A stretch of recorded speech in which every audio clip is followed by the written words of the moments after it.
nee. Apa di problem bau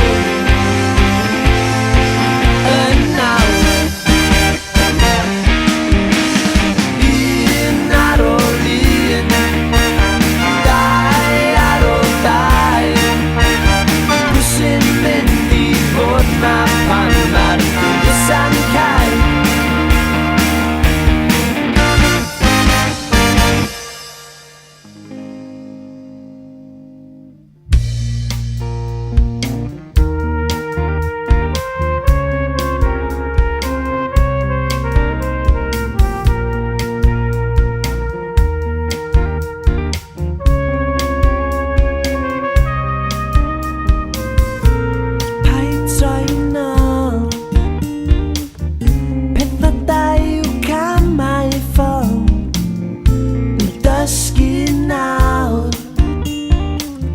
Ystyr bywyd mewn hanner awr, ystyr digwydd. Ti di neud yn iawn tan hyn, a cadw a ffydd. Ceifod yn rhyw ddydd. Ond dwi'm yn newid fel ar i chdi neud. O be di problem fa?